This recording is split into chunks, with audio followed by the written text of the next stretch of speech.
What a matchup that lies in store. USL Championship in Southern California. We've got perhaps a burgeoning rivalry. It's Orange County SC welcoming San Diego Loyal up to Irvine.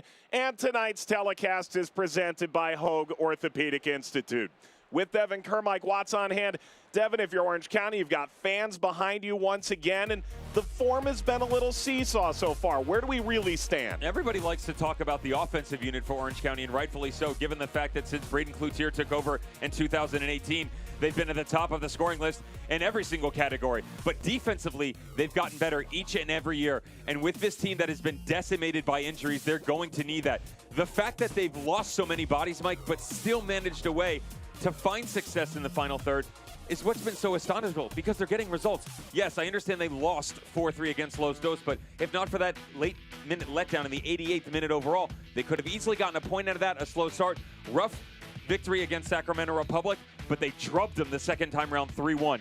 All of these guys are gone for an extended period of time, some for the season. They've reinvented themselves, but still found a way to put points up on the board. Meanwhile, for San Diego, Landon Donovan has assembled quite the talented roster, but the results haven't been there yet. They're getting better, though. Coming into 2021, everybody talked about San Diego Loyal this, San Diego Loyal that. They're going to go compete for a title. They're world beaters. They're going to win everything. The problem is you have to actually go get results first, and they struggled with that. 4-1 at Phoenix Rising, 1-0 in RGV. That actually looks like a good loss now, but heavily struggled against Tacoma Defiance. They've now flipped that around. A bit of success for Louisville, but the fact that they get the 2-1 victory against Las Vegas Lights, a late game letdown at Phoenix, but up 2-0. This team has turned around. It's due to a lot, Mike, because of the loanees that they brought in once again. We saw this in 2020. Statistically, Trey Muse may not stand out, but he's a great goalkeeper. Jack Mayer, the tutelage of Gary Smith, that's good for him defensively. He needs more repetitions. Miguel Berry in the final third is going to help this team. They finally have the complete package. Recognize this. In 2020, they brought in a bunch of loanee players to the tune of only one loss in their final 7 games, which included wins against Phoenix Rising, and you guessed it, Orange County. They did not trail in that stretch, believe it or not. We've got quite the matchup ahead. Orange County taking on San Diego. And certainly we hope on this Wednesday night, we'll be tickling the nylon plenty. Lineups coming up. Apparently, it sparked a lot of talk on social media. I like the short pant look thing. I think I'm into that. Oh, my God. Okay. We're the nerds. You can't get nothing for a quarter. It ain't 1947 no more. If Browner says, whoa, yeah, that's a whoa, whoa, whoa. Catch Kaplan and Crew tonight at 9 p.m. right after the game, only on Your View.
Welcome back to Orange County.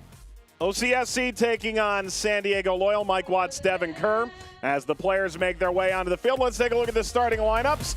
We begin with San Diego, and they have made 3 changes. Moshabani Jackson up front, Van Keziel in midfield. That's an interesting one there for sure. Keep an eye on it because of the way that Orange County like to drop a false 9 into the pocket. Eero Markkinen can play hold up. That'll be on Van Keziel to help out the back line as well. But with the way that this team rotates, they have to find a way on the right side. Jack Blake, as he tucks himself in, get Jack Metcalf into the final third. More distribution coming from the right flank.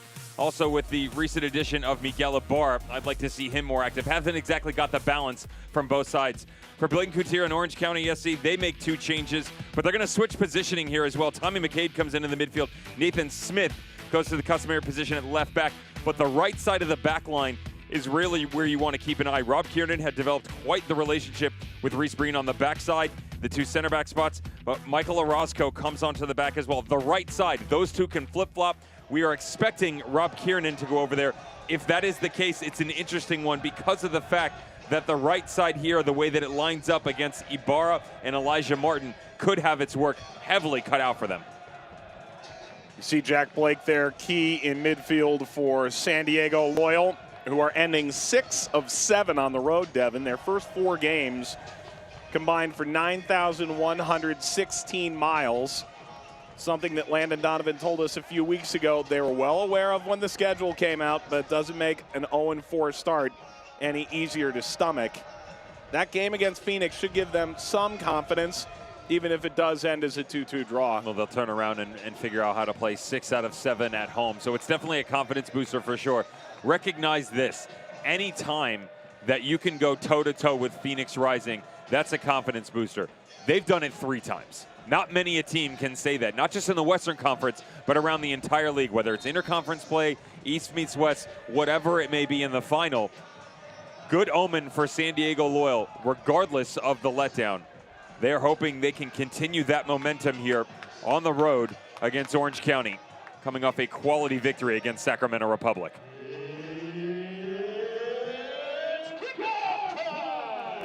Couldn't say it any better myself. Kickoff time in Orange County. Hard not to get excited when these teams come together. There have been some pretty decent games in the first year. We are underway tonight. Orange County playing host to San Diego Loyal. Both sides seeking 3 points to make a move up the Pacific Division table. One of 4 games tonight in the USL Championship, but none have more sun than this one.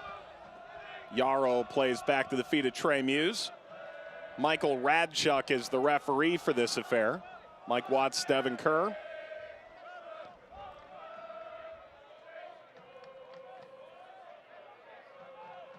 Talking with Braden Cloutier, there's been a nice ambient buzz in this stadium that they certainly missed a year ago. Certainly the same will be said when San Diego starts to get a run of home games as well, Dev.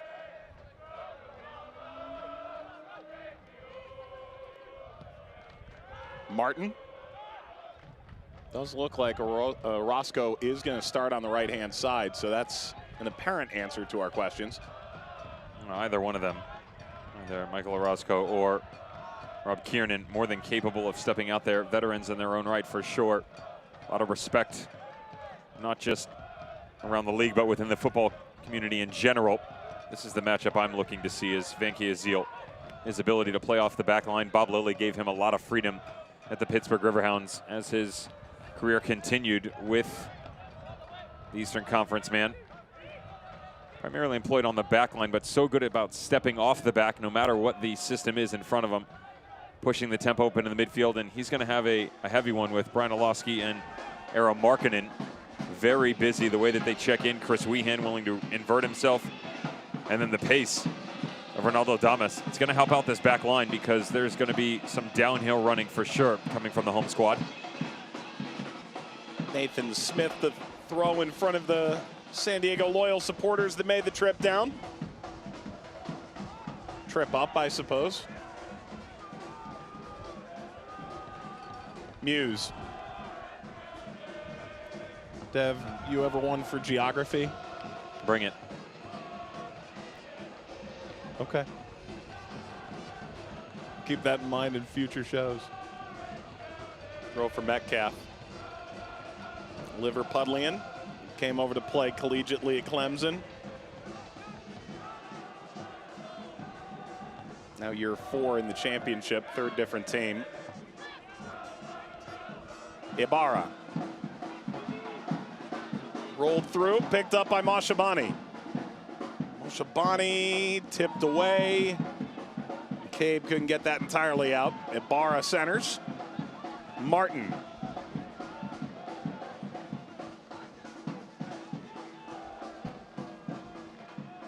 This will be Elijah Martin.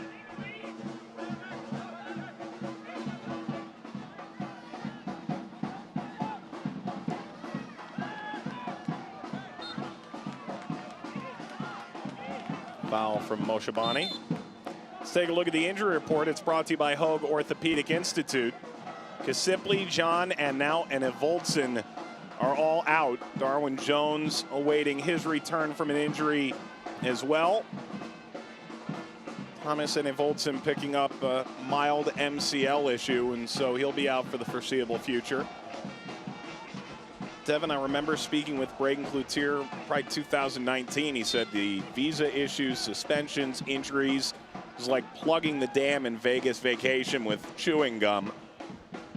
Right now, if you're Orange County, you're looking at 4 of your better attacking players in different lines unavailable for the foreseeable future, potentially for the year. I'll make it simple, and I'm not going to disrespect anybody on the field right now. It's not even better, Mike. It's 4 of your best.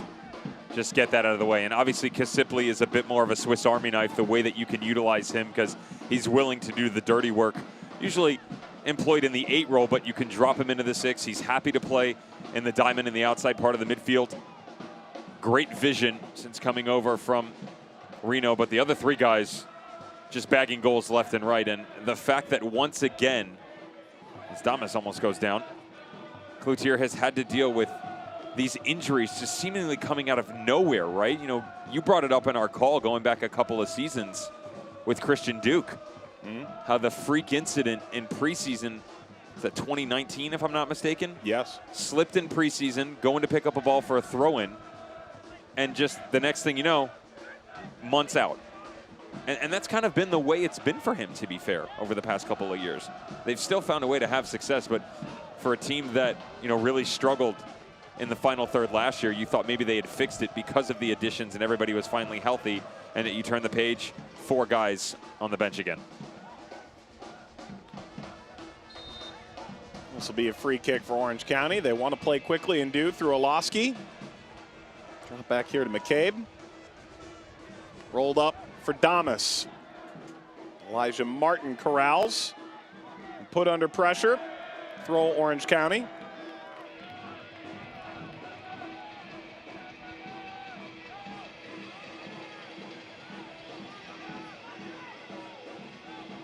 Orozco to throw.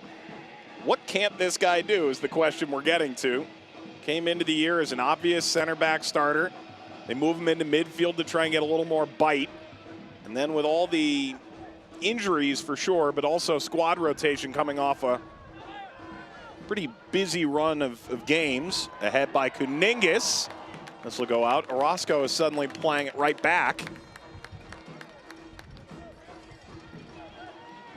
Let's take a look at the keys to the game. Brought to you by Easy Fleet GPS. 1v1 all day. These both work in both directions for these teams. So we'll start with Orange County 1v1 all day because of the fact that I like the individual matchups here today. I like if you go one-on-one and the likes of Chris Weehan versus Jack Blake. Weehan offensively, Blake defensively. I like that matchup, right?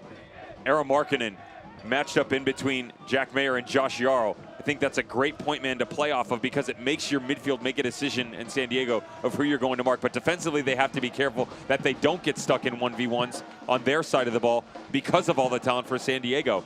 And then for San Diego, watch the rotation because what I've noticed in their opening matches, Mike, and though things have gotten on track recently, they have a system in place that they want to play. That doesn't mean that you have to play it. Sometimes the simplistic nature makes it easier for you to get results. When they've been able to score goals, when they've been most threatening on the offensive side of the ball, it's because they've slowed the game down in terms of their thought process. They've made it simpler on themselves. It's not 5, 6, 7 players rotating all over, coverage here, step there. It's simplistic in nature, but it's effective. And that's what they need to start with in order to get to where they want to go. And that rotation really starts when they're in possession because it'll almost form into a three-back. And speaking with Landon Donovan on the subject. Yeah, and there's nothing wrong with that, right? But it's the issue of, okay, if you're willing to rotate like this on the right-hand side and we're going to push Jack Metcalf up into the midfield and we're going to send him down the wing, that immediately is going to push Blake to the inside. Now, that's what they're looking for, and I understand that. However, there is also said that now you're losing the coverage, and when you have a left-sided attack, and from Orange County and the likes of Chris Weehan and Nathan Smith, you have to be very careful there. Two talented players that can counterattack with the best of them in transition and in a group-like setting, right? It's not going to be a one-off situation. Although 1v1 matchups I mentioned are good, that's very dangerous. So sometimes it's simple enough where you get someone else to step in. Well, Shabani can come into the pocket. Nikki Jackson can come help out. Now, they're up there for their speed, for sure, and to stretch this game. However, you still want to be careful that you don't overcomplicate things. Don't over-rotate. One foot in front of the other. There's a yellow card. That'll come to Errol Markkinen. Surely that's a bit earlier than he'd like to be in the book. He's shown a nice little grit and physicality to his game up front. Yeah, he's, hate to use the term so loosely, but he's got a little bite to his game. Yeah. Well, it's a different look, right? It's not that quick fire option that we've seen out of Orange County from the past. He is the target man, and they use him effectively. This ball lobbed forward, and Rakowski recovers.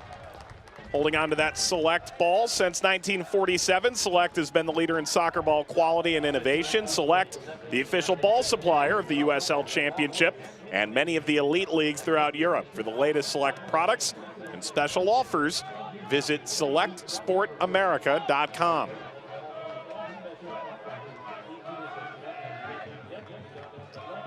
Speaking of the elite leagues around Europe, excited about Euros? ESPN Family Network starting tomorrow? I'm excited, as long as we can find somewhere to get some sleep. Because we still have to do our jobs, too. I use the term jobs loosely, but, you know. Quite. Yes. I saw on the SportsCenter ticker, Karim Benzema picked up an injury in the last game leading up to Euros after all that work to get back in. Hopefully just precautionary. ESPN will have wall-to-wall coverage from Friday to a month from Friday. Marketing gave chase, trying to press up high. This comes up short of Voloski, Colin Martin. Orange County enters off a 3-1 win against Sacramento. You could argue that's their best result of the season. And instead of the 8-hour bus ride home, we were told it was a much simpler situation, jumping a flight back the next morning. With a tight turnaround ahead of the San Diego match here tonight for Orange County. This will sneak through. Maybe a chance to get this wide. Floated by Ibarra, corner Orange County. Beautiful vision from Colin Martin on this movement coming through here. Nice little turn in the midfield and just able to bridge the gap to find Moshabani, who understands that that man right there, Miguel Ibarra, just a few short weeks ago, has to get going. 31 years of age, has pretty much seen it all and done it all in his professional career. At this stop, and Donovan Nate Miller hoping he can provide that spark that this team has been looking for. Corner Bakery corner kick.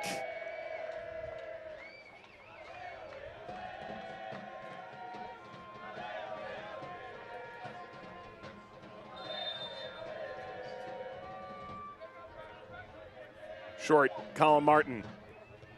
Martin delivers. This will fall toward the line and away now. Picked up by Ibarra, who winds this back across, bounces through. Blake.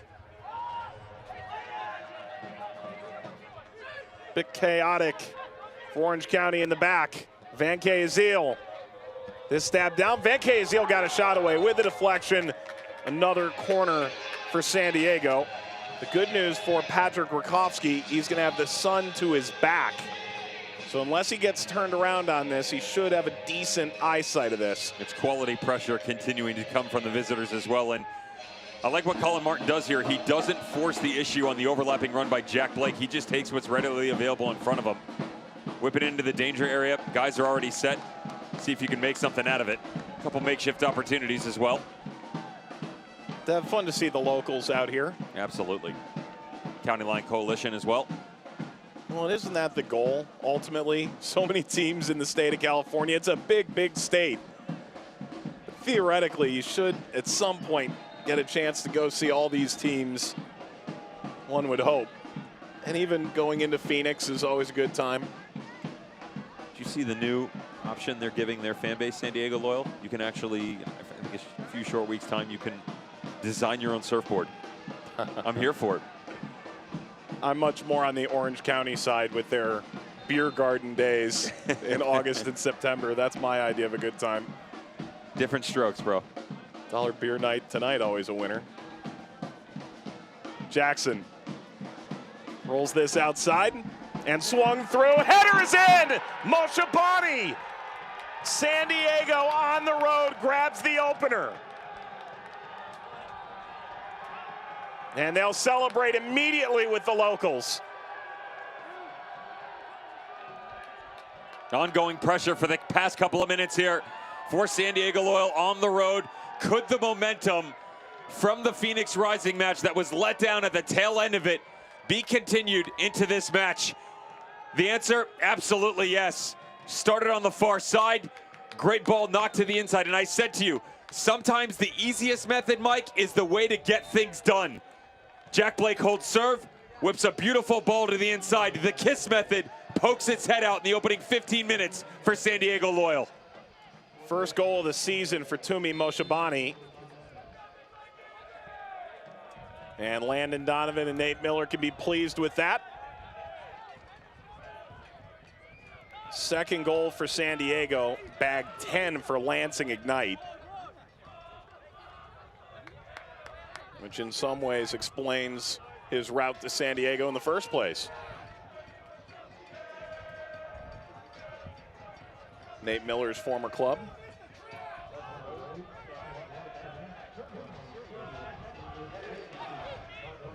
Martin, brilliant. Foul from Elijah Martin, who played up in Los Angeles as a youth. Time with Galaxy 2.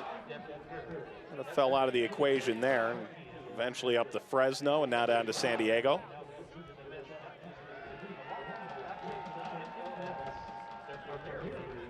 Devin, how much does this change the match now, that opening goal for San Diego inside 15 minutes? Well, the problem for Orange County is they're going to revert back to the first couple of matches. You know, the road victory against Los Dos comes to mind. Excuse me, the road loss to Los Dos comes to mind, and most recently against Sacramento Republic. Can they find a way to be efficient here? Damas, this an attempt to turn over top by Wehan, and the Orange County native watches this fling out toward Blake. But Orange County retakes possession.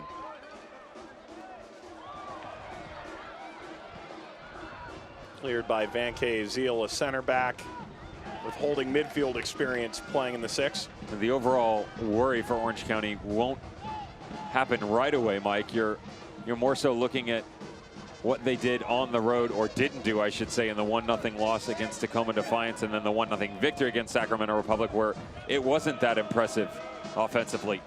And so, being the fact that you've got some quality showings recently, the additions starting to help out. Nice tackle. You know, can you replicate that? As the time ticks on, 5, 10, 15 minutes, and you don't have any opportunities or a response, that's when you start to revert back and you go, okay, here we go again. Can we find a way to get back into this match, specifically be threatening when we move forward? That's going to be the main issue here. In terms of the overall setup, nothing's going to change right now. Colin Martin got run over by Caningas, but trouble brewing here in the back for San Diego. They've given it away, and that's an excellent tackle by the aforementioned Van Zeal.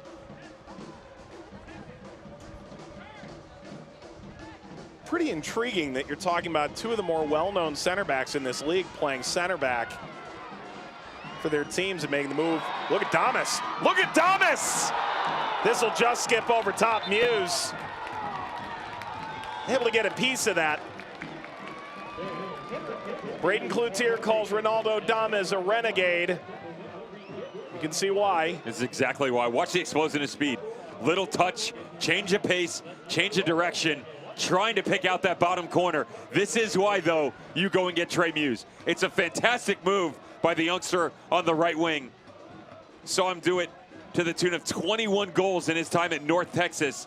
But Trey Muse, I talked about the statistics, does not get enough credit for what he's capable of. Corner bakery, corner kick.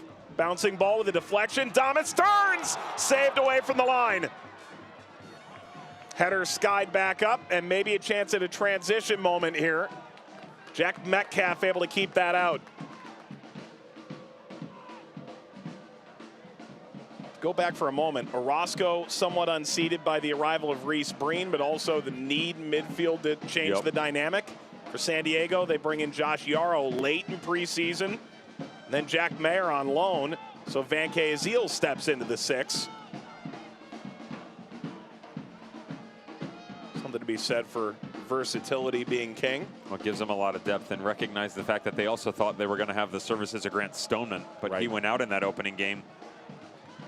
Picked up some issues with his knee, surgery, out for quite a few weeks now.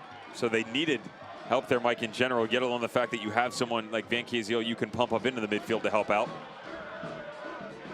Thomas playing like a man possessed. Orozco, Kuningas.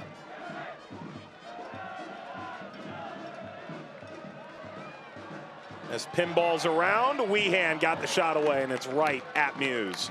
This is where managers really have to take a thought about selection. I'm staying on the topic of Van Azil because of the way that, and I said this to you, the speed, the outside, the 1v1 matchups, the way that this game could go and is going right now, that's a heavy workload for your outside back and your outside midfielders. So in terms of San Diego Loyal, Van Azil sitting alongside Colin Martin, talked about his matchup with Eero Markkanen and how he's going to have to drop in and help out the two center backs. As the match progresses, you now have the luxury, if you want to make a change on the exterior, if you want to bring one of your center backs off or pump into the midfield, you can move Van Azil anywhere you want to, right?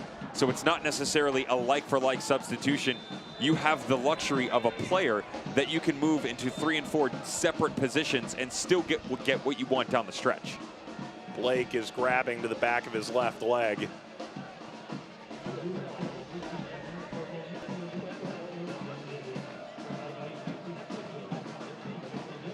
Tackled from behind. That had Metcalf arguing. He's not the only one. Landon Donovan's leaning over the board as well.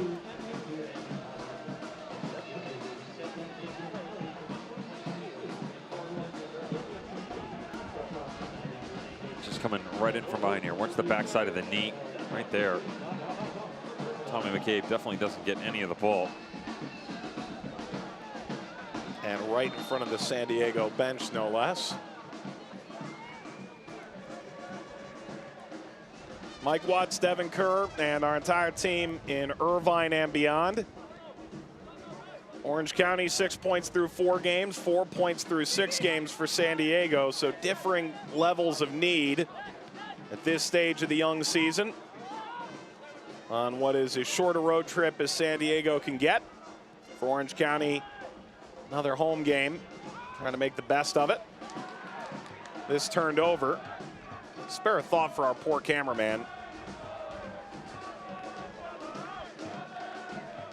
Right into the sun. You'll need Clint Dempsey level sunglasses to avoid issues there. It's going to be LASIK for Christmas. Indeed.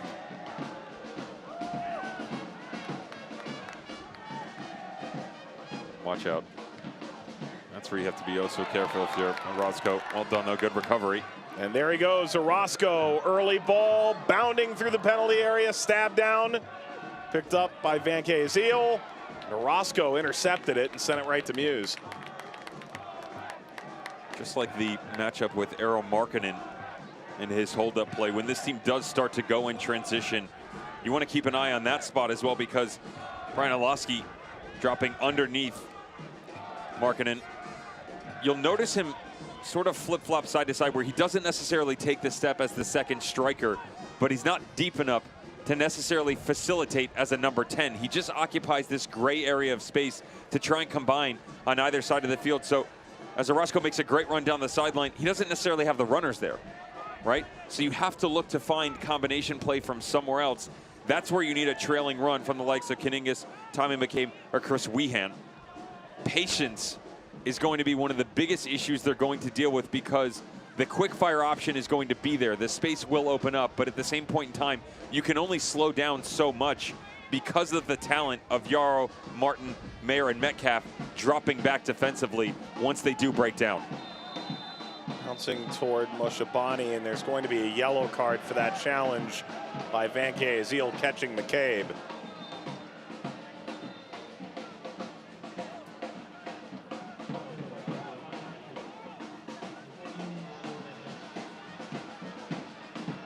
A little point to the sideline. Felt like his bell was rung just a little bit. Ooh. There's a knock right up over the back. Easy Fleet GPS yellow card to Thomas Van Azil. Devin, that's the reaction you normally see from Van Azil. He's very level-headed. Stoic. Yep. And yet you talk to Landon Donovan about him, says he's happy, bubbly personality. Moving over from Pittsburgh, where he found himself on the USL's first team All-League. I love the story that he talked about the guys coming in, because you hear from managers the recruiting process, who they're going after, what their needs are.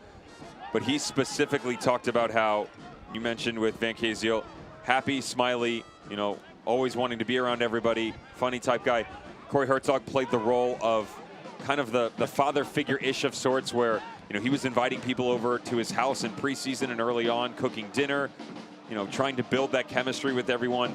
Jack Blake it was good energy, right? It was a good deal for them, ideal, and understanding that he was surprised at how good of teammates they all were. And think about that. In this day and age, it's really easy to get lost in the product on the field, what players are capable of bringing. But we forget that different systems, different coaches prior, different personalities, culture, language, all of this comes into play. So how can you take all of that, put it in this pot, stir it around, and turn it into a quality mixture? That's why San Diego has struggled with results early on. You know, everybody's picked to point out, oh, this was wrong tactically, that was wrong. It's the ability to gel all of that together. Great job here. Markkanen with a deflection. Corner. That is the hardest job that any manager at any level has, whether it's U9s or a national team. You and I spoke with Eric Winalda while he was still the coach at Las Vegas about, I was cooking omelets for the players to try and say, let's all eat together, be together. Then he's starting to describe how different players want different omelets, and that's a different thing altogether. Western omelet. There's only one. No disagreement here. I'm good. Wehan. Corner lofted, header, excellent save, Muse. Rises up and denies Kiernan. Up and over again, Thomas heads it down and cleared away by San Diego. 2 goal line clearances, one by Metcalf, and now the excellent save by Muse in this first half.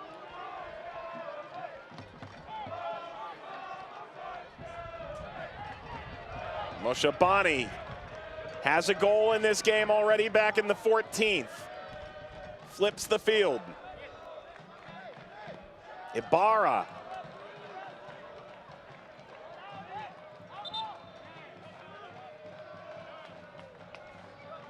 Told you, don't sleep on Trey Muse. Woo. Second time in the first half.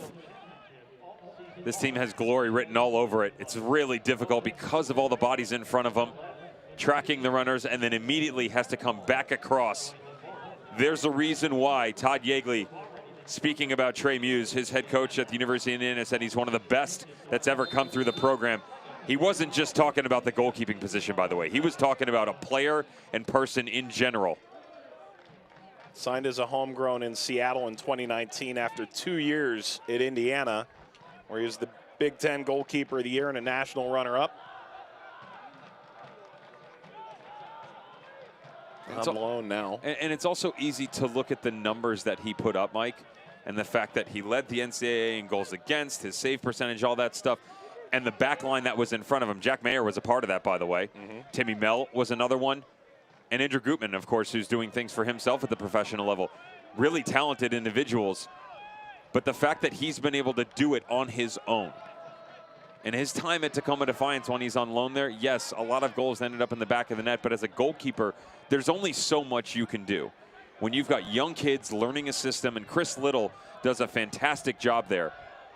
But just like Los Dos, Red Bull 2, with all of the good comes a lot of bad. There's growing pains there for sure. And Trey Moose just caught the brunt end of that. Olowski bounced off contact. Orange County would love to pepper Trey Muse just a little more in this first half.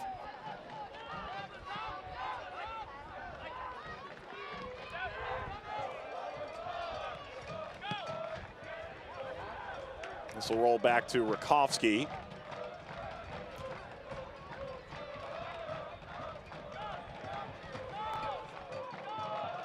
Cleared over by McCabe.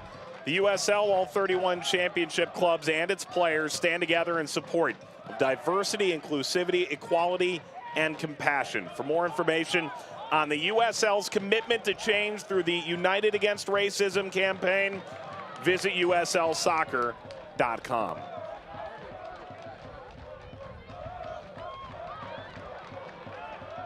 Muse.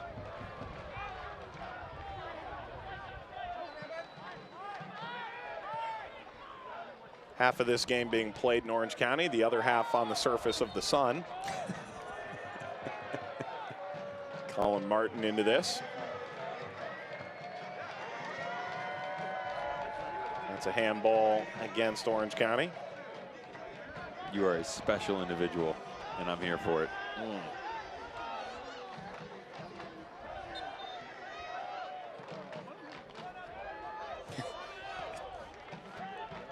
Just look, the sun gives life. No, I get it. You're not wrong. It is what it is. Yeah, I'm with you. If I could pick it up and move it, I would, but so it goes. All the flex around. That's a heavy challenge. Kaningas went down, and Van Azil strides forward. Van Azil rolls this wide. Chance to ping the cross high of Jackson and Ibarra. Well, the horn section is making that seem a little more whimsical than it felt. This is what you want, though, for San Diego Loyal. I said coming into the match, I want more out of Jack Metcalf, and I wasn't knocking his performances. He's just such a great ball striker. His ability with the pace and the precision to whip this in from the right side. Great stuff from the Liverpudlian.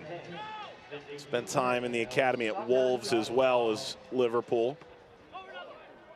Coming through the turnstile tonight, we saw a young girl wearing a Liverpool shirt. Teach him young. What exactly did you teach them this year? Our fifth center back can still get us in Europe? There you go.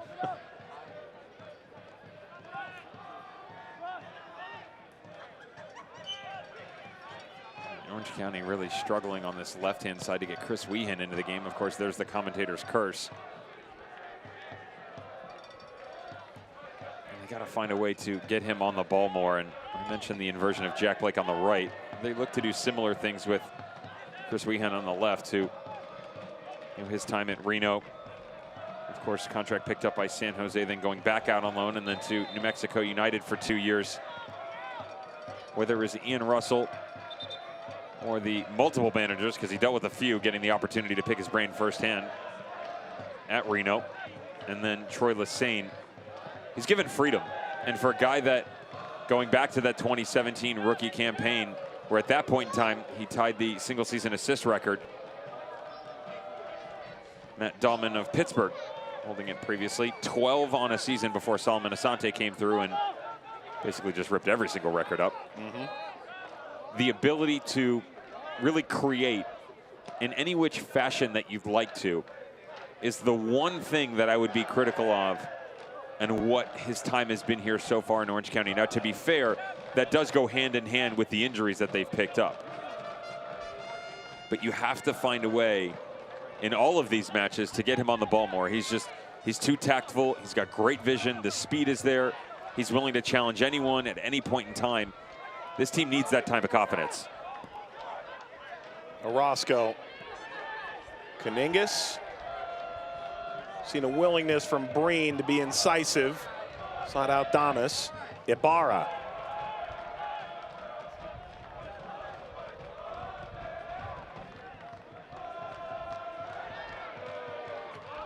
Slide in there, and Orange County has taken over. 33 minutes gone. Orange County has had a ball saved off the line by Jack Metcalf. Trey Muse came up with a terrific point-blank save for San Diego as well. Since the 14th minute goal by Tumi Moshabani, his first of the season and second in the championship. San Diego seeking to make it 3 in a row without defeat. Side that very well could have been crushed coming off that draw against Phoenix. 2 late goals. Santi Mowar continued his torrid scoring start. And then Joey Calistri in the 6th minute of stoppage time. But it felt, Devin, in reading Landon Donovan's comments afterwards, Muse playing a dangerous game. And Ibarra heads this away. There was a bit of confidence there that not many teams can go to Phoenix and put themselves in position to win, and we consistently have done that. The return to Moshabani. Moshabani dances over the ball, drives in, lays back. Ibarra unable to maintain it. Blake rolls over. Colin Martin. Martin found the space and brings it off McCabe. They should carry that confidence with them. And they're in a stretch right now, Mike, where obviously leading is great. They can get a result here. They turn around. Difficult test 2 in a row, albeit at home at Torero Stadium, which is a good thing, but they'll face Los Dos and Phoenix Rising. But then after that, they have Vegas and Oakland Roots. Within those 4 in front of them, and tonight, there's an opportunity for some quality points here to get back on track and, you know, gain the ideas of, okay, we do belong. We know that what went on early this season was just growing pains. We are a fluke by no means. We will show this conference, we'll show this division what we're made of. And last year it took till game 10 to get it right. Easily. You're saying that by the time you're done with this upcoming homestand, you are at game 10. And they were a team at the end of 2020, Mike, that I would have, there were few. They were one of 3 or 4 teams that I would have easily, if I was a betting man, put money down on. They were that good. Yep. You know, a team that stepped up and in every facet of their performances were there. Orange County, on the other hand, is looking to get back to what we saw in the 2017, 2018, 2019 type runs, right? You talked about the injuries, the ability to consistently get players on the field, obviously going through COVID protocol. Difficult to be honest, at certain points in time, it's actually similar to what you see at the United States men's national team to really get everybody together. Right. You gain one, you lose the other one. You know, one's injured, this guy's coming back, 2 more go down. One's out of the country, can't get back in. And at no point in time did Braden Cloutier really ever have his full squad.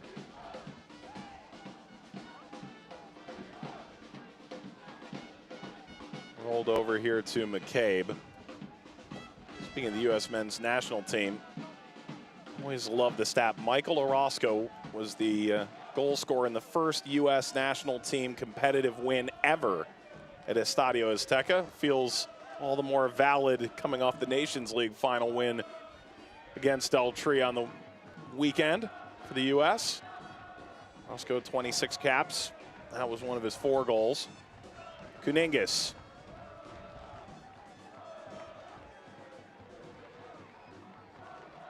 Ball sliced through.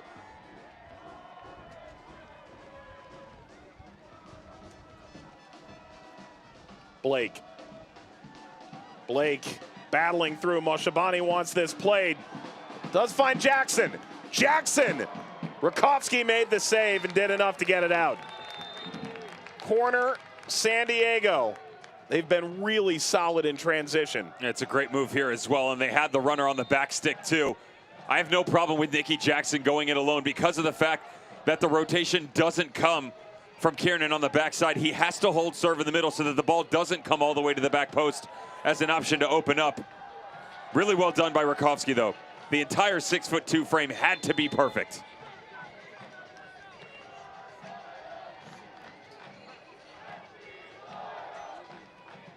Blake had her way over Ibarra. Martin.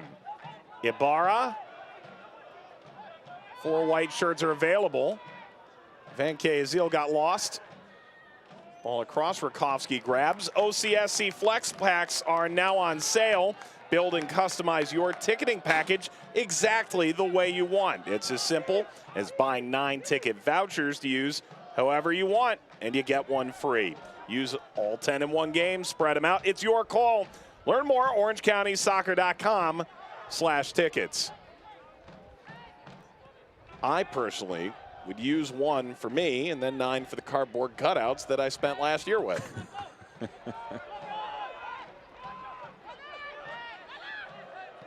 have to dig through storage there, buddy. Blake rolls this down the line. Couple options here. There's the service, short of Jackson, away by Kiernan. Van Kayziel kept it. Metcalf arrives again. Ball up, forward! And a little steered header from Jackson is off target. This is where the contagion that is their rotation starts to really prove itself, Mike, where they get their goal. It's the ball swung in by Jack Blake, trying to find the target man up top. And as you come back around the second and third and fourth time, you start to ask more and more questions of the guys at the back line. Reese Breen, Rob Kiernan, Nathan Smith this time around. Now Jack Blake recognizes, okay, they've seen my service from the outside. Then he starts to invert himself. Now Jack Metcalf can go. Nicky Jackson starts to have a little fun. These are the options that Landon Donovan has been looking for, and it's not just one. He's looking at 3, 4, and 5 guys running downhill right now. As Moshe Bani rather was trying to turn over that with Jackson right behind him. Throw here for San Diego. San Diego have now scored 8, conceded 13 on the year. It's a bit of a misnomer. Certainly better of late. Looking to grab a second here short of halftime. Moshe Bani rolls into the middle. Blake. Metcalf. Close.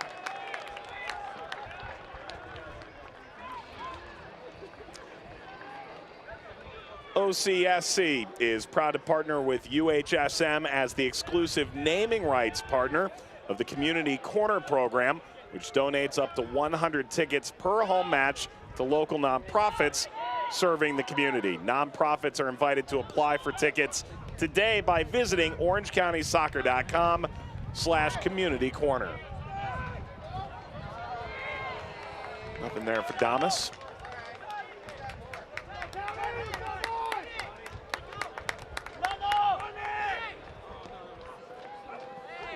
Ooh.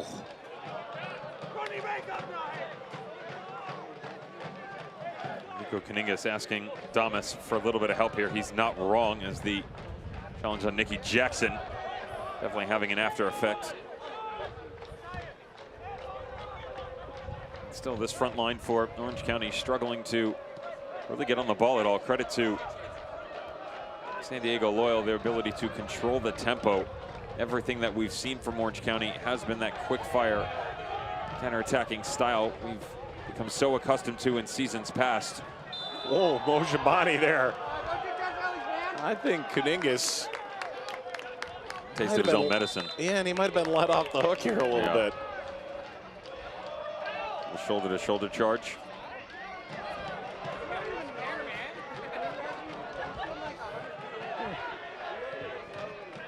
Seen worse. Seen less. But you've definitely seen more, yeah. Oh, I've definitely seen more. This is what I'm talking about right here in the midfield. Tommy McCabe and Kaningas. Look at the marking. It's very smartly done by Jackson and Moshe Bani because they still maintain their high line. But as deep as the two midfielders are coming, because if they drop down further, Mike, they're now sandwiched in and around Martin and Van Kayziel, so they have to come back. But Jackson and Moshe Bani are applying just enough pressure so they start to play around the outside. And as they go to the exterior, that's why you haven't gotten a lot out of Chris Wehan or Damas. You know, the right side utilized a bit more, but struggling for the presence up top. It's just defensively been very impressive so far from San Diego Loyal. And conversely, if you could just get Oloski to go, their number 10, if you can find a way to get him on the ball or switch him with Chris Weehan, which I'm surprised they haven't done yet, that would give you the option to open this thing up a bit more.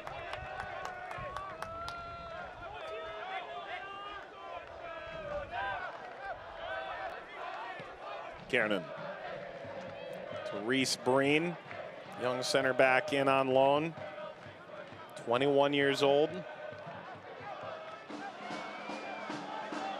The latest with a background, Glasgow Rangers to make the move, not just across the pond, but all the way to the other side of the states as well. Collision there, and there will be a free kick for San Diego. Coming up at halftime, Devin will dish. I'm not talking about punishment, I'm talking about highlights. Take a look at first half stats as well. What's on the menu tonight, Devin? With some interesting performances over the weekend that really made it difficult to put together a quality menu. I think we've assembled some really tasty appetizers. Desserts quality. Dessert's the best part of this whole thing. Grapefruit sorbet, as we all know. It's called an intermezzo, thank you. Indeed. Barra.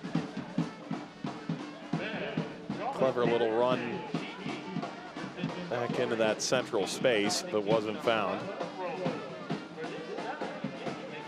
Moshabani has the goal in the 14th minute.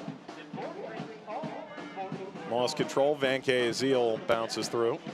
Maintains possession for San Diego.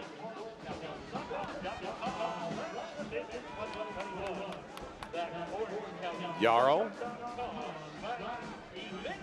Surprised by how extended Orange County got in pressure there as that came back across the halfway line. I'm not surprised at how extended they are. I'm just surprised about the spacing. They are wide open right now, and it's making the job of Van Azil and Carl Martin really easy. Carl Martin's, I think I've counted one ball given away by him. He's an extremely efficient player, but they're making it that much easier on him because he has so much space and time to play. Same thing coming off the back line. Mayer, Yarrow, Elijah Martin, those three are primarily holding the duties back there with the advanced role played out of Jack Metcalf and his relationship with Jack Blake on the right-hand flank. But they're spaced out so much that there's not enough pressure when the ball is turned over. And as I've mentioned, when Orange County is moving forward, Mike, there's just really no combination play at all. They look for the target man of Eero Markin, and he's marked out of the game. Brian Oloski not able to touch it at all. Chris Weehan and Damas, few and far between in this first half. And as they do come down the middle, one little touch outside of the foul right now. It's been great defensively by San Diego closing that down. By the way, to your point, Colin Martin, 28 of 29 completing passes in this first half. It's ridiculous. And honestly, it's exactly what San Diego need to keep this team headed in the right direction. Two teams passing at 90% clips in this first half as well. Once you put your head in the Optus sand, you never do get out. Floated ball forward here at the tail end of first half stoppage time. That's an Orange County foul. And that'll likely eventually get us to halftime. There's the whistle. And all eyes on Jack Mayer, the loanee in from Nashville. That's a painful conclusion for Mayer to this first half.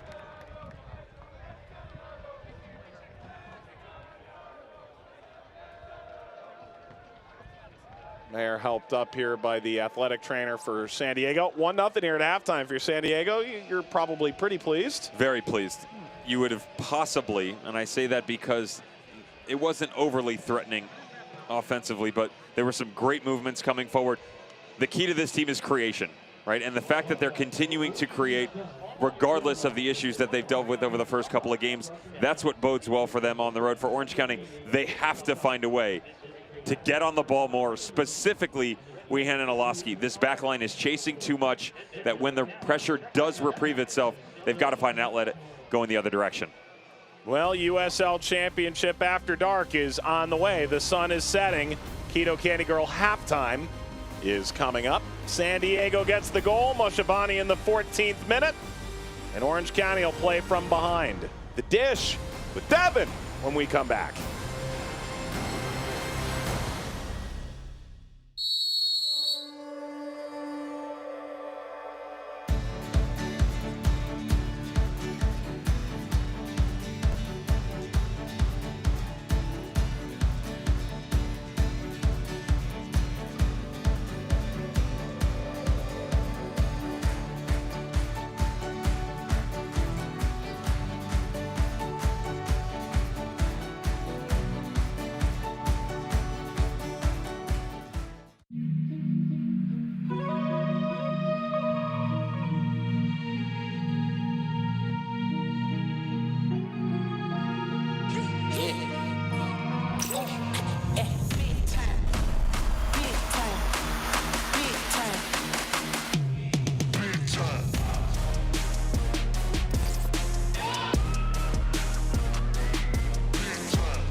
Live soccer is back. Watch Orange County Soccer Club, OC's highest level of professional soccer, live on your view. Watch Orange County SC take on the Oakland Roots SC, Saturday, June 12th at 7. Watch world-class players and future stars. Transform your summer with a new family game night and outdoor fun all season long. Live soccer is back. Orange County versus the Oakland Roots, Saturday at 7 on your view. Welcome back. Halftime here between Orange County and San Diego Loyal Championship Soccer Stadium. We've officially reached intermission, which means we're going to take a look around the rest of the league in Week 7's version of The Dish. Tampa Bay Rowdies, 5 games unbeaten. Eastern Conference champions in 2020. 6 would match a record set back in 2012 by the Richmond Kickers, also repeated in 2015 by the Rochester Rhinos. But in order to get to 6, you have to win number 6. They're sitting on 5. Penalty, 25th minute. Is it Lewis Hilton? Is it Forrest Lasso? No, it's Brunel Legine et tout, Charlotte Independence. 1-0 to the victors, stock rising for the Charlotte Independents and the Fighting Mike Jeffries in the Eastern Conference. And there's gonna go Miami Heat action in the version of Hartford Athletic, because it's not 1, it's not 2, not 3, not 4, not 5, not 6, but 7. Hartford Athletic bagged 7 goals in the back of the net against New York Red Bull 2. Say it ain't so. Oh, come down from outer space. There it is. I mean, you get an idea. It was just rough. By the way, they didn't break the record. What's the record, you ask? Well, the record was actually 8. What am I referencing? There were 8 MLS players on New York Red Bull contracts on the field. I don't even know if that's fair. San Diego Loyal slayed the Giant in 2020, went toe-to-toe with Phoenix Rising multiple times, got embarrassed at the beginning of 2021, not to be had again, up 2-0 in the 91st minute. But Santi Moar, 6 games running to start this season, 7 if you date back last year. 8 is the record set by Haji Berry in 2018, but I digress. Joey Kalisher with the game. Nope, this is going back. My apologies. That was against LA Galaxy 2, down 2-0. He gets the game winner. This is it right. Nope. This was against New Mexico United to seal the Western Conference in 2019 in their record-breaking season, 20 wins in a row. That's to tie the game. Oh, sit down if you're a San Diego Loyal fan, because this is what happens. Third time's not a charm, because Joey, I was born in November. I know it's only June. I score bangers and equalizers from distance. Calistri gets them to even. Woo! Let's take a look around the rest of the league. Indy 11 dropping 901 FC. Great victory on the road. San Antonio, Colorado Switchbacks FC went about 15 rounds in this one. 2 red cards. Birmingham Legion keeps winning. FC Tulsa keeps losing. Atlanta United 2, 1-0. Doing battle with Sporting Kansas City 2-2. Offset both. Miami RGV. See you around the corner. Highlight stats. Peace.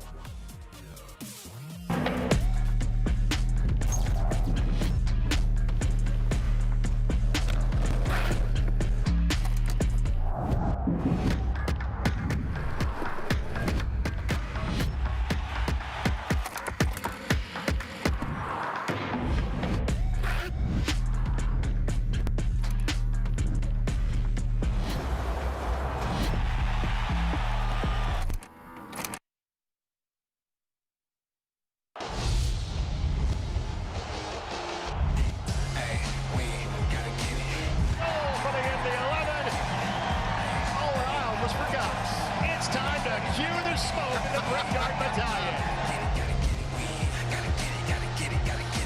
Vitiello's there again. Second header. Here's a chance for Cicerone.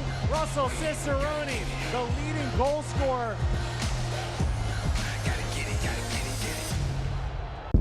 The Olympic Games, where the world's best athletes will compete on the most prestigious stage.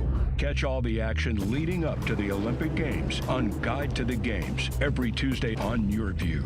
The series examines the qualification process, the history of the Games, and the teams and athletes that are expected to shine, plus information about the rules, events, and competitors. Don't miss Guide to the Games, Tuesdays on Your View.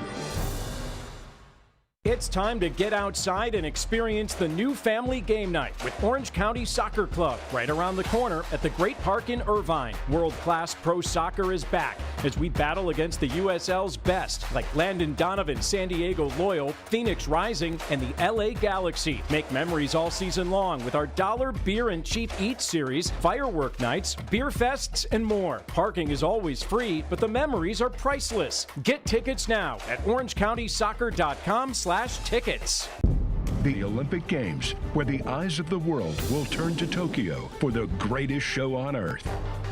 Catch all the action leading up to the Olympic Games on Countdown to Tokyo every Tuesday on Your View. You'll get the latest news on preparations for the Games, details about the sports involved, and in-depth insights into teams, athletes, and the host city. Don't miss Countdown to Tokyo, Tuesdays on Your View.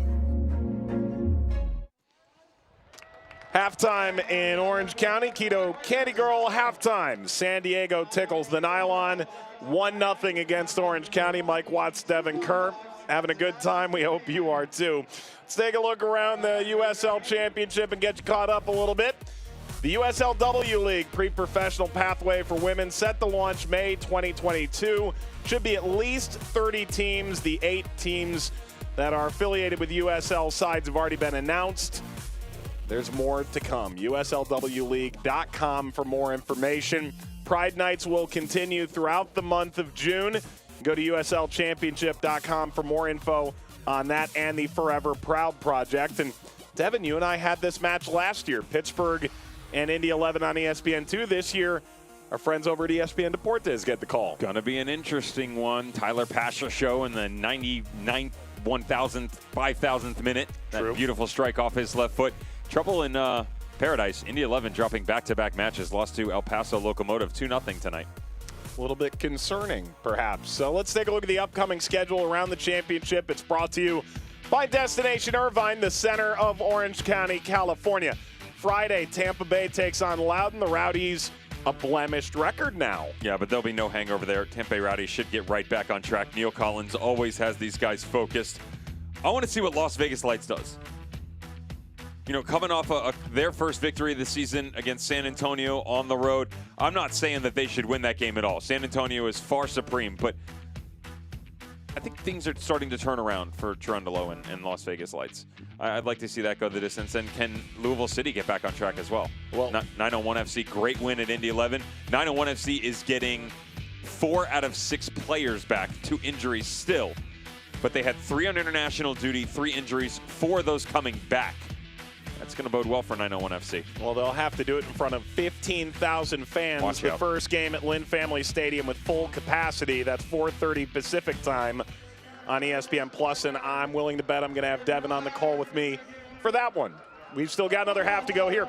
Take a look at first half highlights and stats. Kick off the second half of the Keto Candy Girl halftime when we return.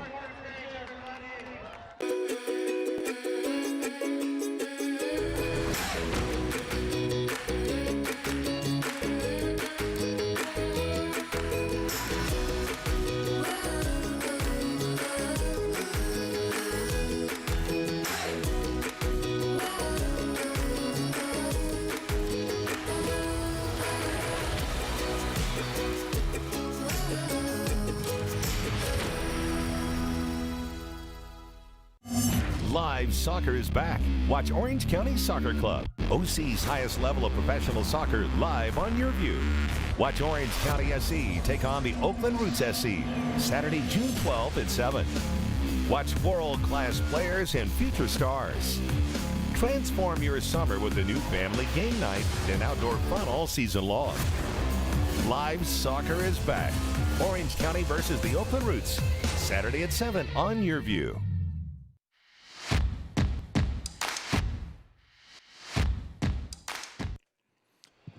Welcome back. Players are on the field, and we're about to kick off action in this second half. Mike Watts, Devin Kerr, 1-0 to San Diego as they try and make it 3 on the bounce without defeat. And this would be a huge 3 points to get. Dayton first half highlights. We begin with the goal, Devin. Nicky Jackson starting it up, and then the service here. Sometimes if you just revert back to the old school methods, it's easier, and it's a good hold-up play by Nicky Jackson. They brought him on because of his speed, but also his vision. You know, he recognizes the players and the movement around him. Jack Blake just sits on the outside, puts it in front of him. Great job getting it out in front of Moshe Bani. Buries it in the back of the net. Speed was present for Damas as well. Honestly thought this was going into the back of the net. His ability to cut inside of Elijah Martin spun him right round. Really well done by the attacker. Unfortunately for him, Trey Muse came to play. That's going to ring true once again as this ball comes to the upper corner. Great save on the back line. Well done by Jack Metcalf on the tail end of this. There were a couple ones that were knocked off here. I did mention that Trey Muse would come back around. This is the chance that I was talking about. Watch him drifting to his left, come back to his right. The ability, Mike, not just to get a hand on this ball, but to push it away from net. That's very difficult to do. And yet Trey Muse is more than capable of taking care of it. And the transitional play, to be fair, from San Diego Loyal the entire first half. For a team possessionally that has struggled in every facet of the game, you would never have known the start to their season based upon their opening 45 minutes in this game because of how well that they played. Here are the halftime statistics, and they are fairly even. Yeah, but anyone that's sitting at home watching this knows who the aggressor is right now. It's San Diego Loyal. Most of that possession is coming from the likes of Rob Kiernan, Orozco, Nathan Smith trying to play out of the back. They have not been able to get their focal pieces involved moving forward. Brandon Cloutier has to find a way. As mentioned, the 7, the 11, the 10. Got to get them going. And with that, into the second half we go. San Diego would love to see this out.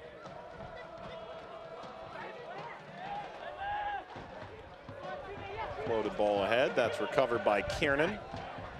Good news if you're Orange County, you do have options at both outside back positions. Brent Richards and Kevin Alston are available, victims of squad rotation. And Avion Flanagan as well. But not a lot of options high up the field.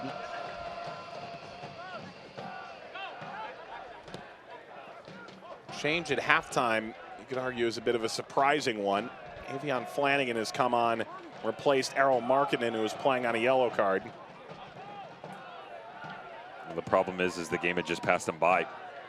I mentioned the fact that I liked the matchup for him and the way that that was going to play out. The problem was there just wasn't enough distribution. The way that this game is going and will continue to go, Mike, is going to be more quick fire options. The ability to move in transition. It will be sort of the old school ways of Orange County SC, where they used to regain possession quite deep in their own half, and then those 20, 30, 40-yard balls up over the top, finding a way to get multiple attackers moving forward. Goloski slipped that through, excellent, but the flag is up. It's offside. Med-equip substitution, Flanagan for Markkinen at halftime. So 4 subs remaining, 3 windows in which to do that. This should switch, I would imagine, that front movement of Damas, Oloski, and Flanagan. Watch the way they'll flatten themselves out a bit more with Damas moving up into the 9 spot a bit more frequently. Smith went in there somewhat viciously and won the ball. Oloski curls across. That's a simple clearance and struck on the first time. That'll get out of play.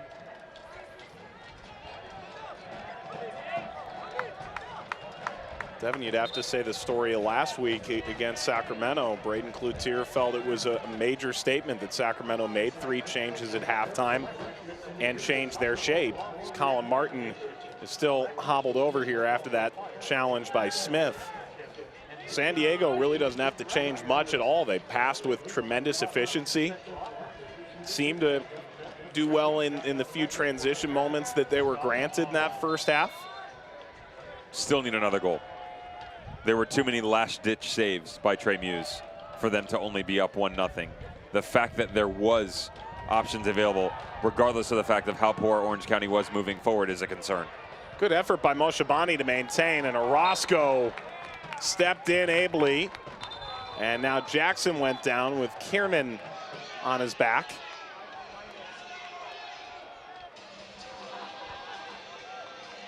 Dev, you've had Rob Kiernan on podcast we've hosted together, Three Honest Lads. Tremendous leader, we've heard. Very vocal in the back. The consummate professional. Spoke to him this morning. Had an opportunity to pick his brain. And morning his time or your time? That would be, it was kind of a midday, to be fair. I guess it would be late afternoon on the East Coast and just getting things going on the West Coast. Late morning for them.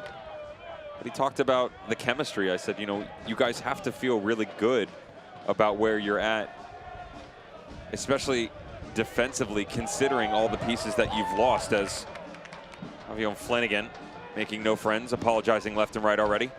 Weehan appeals for a handball. Referee had a look at that. Michael Radchuk does not blow his whistle. Play continues. Oloski yet again. This will fall. Turning shot ripped in. And Orange County is pulled level.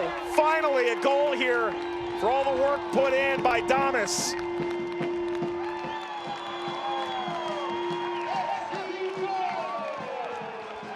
The goal presented by Hoag Orthopedic Institute, 1-1. And the 1v1 opportunities that I talked about, the ability to find those special moments, specifically on the front line. Still haven't found Chris Weehan into the game, but Brian Oloski, get 2 out of 3, get 3 out of 4. All you need is combination play. And with the addition of Avion Flanagan, moving him out to the right flank, Damas comes up top, rewarded for his efforts. Very active in the first half. Finally gets the breakthrough here in the second. Devin, who's described to us a bit of a renegade, that he's still sort of learning the tactics that Orange County wants to play with, a little bit different than the way they played at North Texas. How do you see him fitting in with this Orange County side, especially now that Orange County does not have a lot of the pieces they initially anticipated playing alongside him? The good news is for him is that there are similarities to the system out of the North Texas. The bad news is tactically what Braden was referencing was his rotation within his own system, and for his ability, or right now the inability for him to pick it up. In this game right now, because of the speed, I like him in the 9.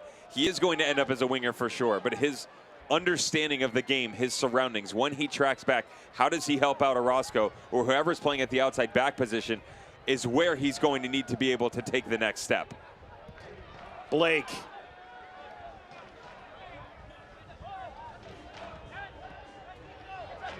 When you have a player like that, Mike, who's so good with the up-tempo, challenging players in finite spaces, and a marksman as well, it's hard to have him tone that down.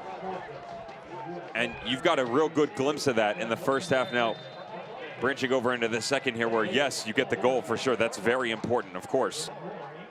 But there are some times, and I said this in the first half, just because you can play it doesn't mean you need to play it. You know, you can also slow down play. You can step on the ball. You can wait for reinforcements. That's an area he's going to have to improve on. Moshabani got it wide. Blake. That's it, right into the county line coalition. Duck and cover. Just hit that wrong.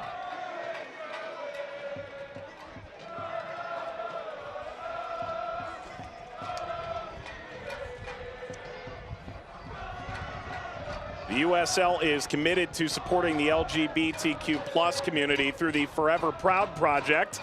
The USL will strive to create safe and welcoming environments for all fans, players, employees, and partners. You can learn more at uslsoccer.com/forever-proud. Thomas, a bit too much there with Josh Yarrow. Chance here for Yarrow to really get his career back on the fast track, because when he initially came out of Georgetown, was playing in Philadelphia in no time, second overall pick in the draft, 2016, couple years in San Antonio, and then a late addition to the San Diego roster this year. What, a week before opening day? He's another one in the first half that was very efficient on the ball. I referenced Colin Martin, Josh Yarrow. Anytime that you don't have to bring a center back's name up, that's a good thing. You know, Jack Mayer got knocked around a couple of times in that Vegas game. Josh Yarrow has been the ever-present on this back line. And the fact that they've had to move so many pieces. Jack Metcalf has always been there, and Elijah Martin has now stepped in. But the center back pairing, as mentioned, Grant Stoneman was the one they had started at outside back. Just a couple of different pieces there. But always Josh Yarrow more than willing. And remember, they actually went to get another center back in Ebia Khan, and he's had trouble getting into the country. Yep. We've heard that from a lot of coaches dealing with. Very similar to 2020, to be fair. Yep. Issues with visas, with COVID-19 protocols. Kuningas. It's a nice ball into a wide area. Floated across, rises up, Weehan, and picked off by Muse. Yarrow, by the way, was on trial with Toronto FC in preseason. Ultimately put him in the predicament of arriving late in San Diego. Picked up a knock in game one, back into the starting lineup the last few. Nice seeking ball, and well done by Metcalf to cut in on it. So bounce back out to Metcalf, crossing just a hair high. And with Blake closing it down, it's knotted out over the line. Corner San Diego, 10 minutes into the second half. Ronaldo Damas scored in the 50th to level it. San Diego looking to retake a lead.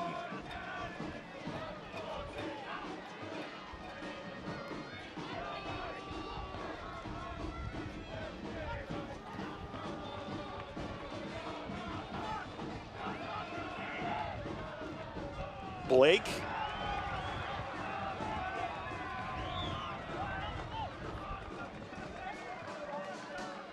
Martin. Colin Martin. His tremendous passing game continues. Metcalf finding Blake. Service knotted away. Floated forward. Well, I think the flag went up here. Could easily be a foul as well, and it is going to be a foul. Most everybody from San Diego was trying to trot back into an onside position when that ball was hit.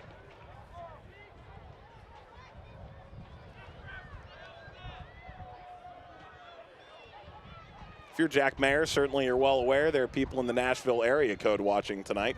Of that we can be sure. A good scouting opportunity for a young man that just needs more reps under his belt. There's a player who's a big prospect coming out of the University of Indiana, drafted second overall, generation Adidas player in the 2020 MLS draft. Only 3 appearances, though, for his MLS squad. You have to find a way to continue the progression there, and especially as a center back, pace of play, vision, ability to understand your surroundings. You're sitting on the bench, not getting any better. Training can only do so much for you. Kuningas a foul, and he'll step over top of Metcalf. Well, and it's clear that the talent Jack Mayer had coming out of college, elementary, my dear Watson.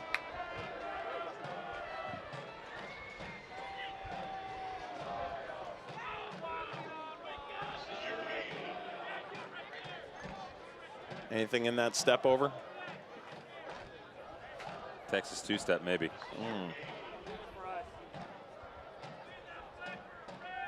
that part of your repertoire? It's not. We'll find out in a month if I can add it. There it is. San Diego's going to make a couple of changes here. And this is very much pushing all the chips in a game of Texas Hold'em. Miguel Berry will come in the forward. And Corey Herzog, one of the league's all-time leading scorers. Metaquip subs, Jackson off, Berry on.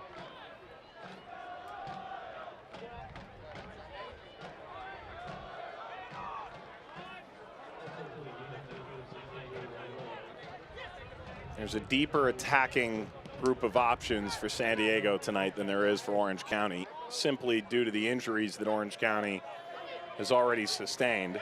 And I would imagine that with that change, you move Corey Herzog into the false nine under Miguel Berry. Berry still gives you the presence of the speed up top. Moshabani, as good as he's been, can occupy the right side, but still come into the middle to help out. Multifaceted is really what this attack gives you forward. You asked me coming in as the challenge in the midfield on Avion comes through. Yellow card for Moshabani, just talking about him. Why Miguel Berry wasn't in. I said, you know, the way that this game is going to play itself out early on, it's just not suited right for him. They'll bring him on in the second half as a reinforcement to help usher this game further along. It's exactly the way that it's headed now. Easy Fleet GPS yellow card to Moshabani. Goal scorer back in the 14th minute, just his second start of the year. He's now at 190 minutes through 6 games. 60 of those have come today. And all the while, yeah, you just brought Berry in. Maybe he's not the perfect fit, but you're also coming off a really emotionally draining game against Phoenix. At some point, you're going to have to rotate effectively if you're going to get through this grind of a season. We've reached that within the USL Championship in general. Gone are the days where you can run 9 quality players, find a way to band-aid 2 or 3 pieces around the field, and then have a couple utility players. You know, these squads are running 16 to 18 returning players each and every year, 12 or 13 of which are consistently making a push for the starting 11 squad. And then the players on the backside, they're no longer utility. They're effective pieces coming off the bench, and the squad rotation has to be prevalent because of the fact that every other organization is experiencing the same positive growth. Good on San Diego Loyal, by the way, for picking up their loanee pieces. That's an easy enough catch for Rakowski. Jack Blake, by the way, was the other player who came off for San Diego a couple moments ago.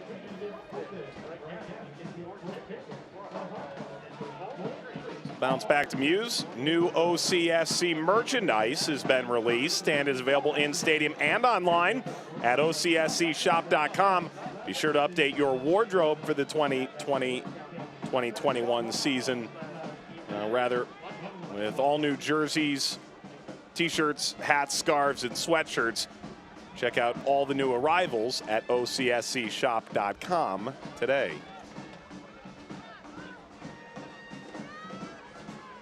The blue jerseys they were wearing away to Sacramento were a sight to behold.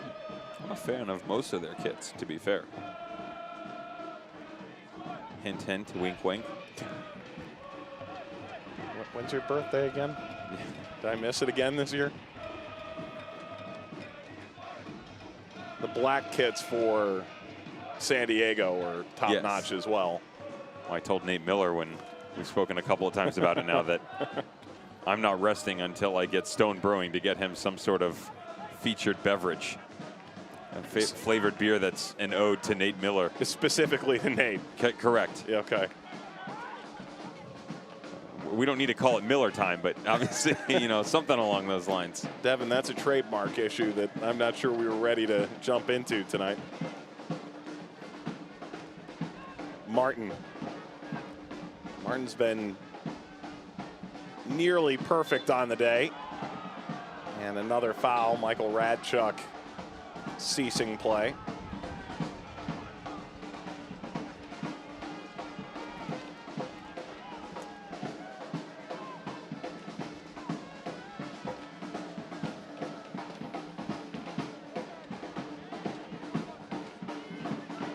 Updates from around the league. Atlanta and Kansas City finish 2 goals apiece. All 4 goals scored after the 60th minute. El Paso has finished off a 2-0 win against Indy 11. Nick Ross and Diego Luna scored in that one. And Real Monarchs, Milan Elaski, 2 goals. Up 2-0 at the hour mark against Sacramento. Here's the foul. And the yellow card to Ronaldo Damas, brought to you by Easy Fleet GPS. The Michael Chang sighting in there, if I wasn't mistaken. Michael Chang, top 4 in the USL Championship all-time in assists. Always important, Devin, to read the notes you get from Nicholas Murray. There you go. Mm-hmm.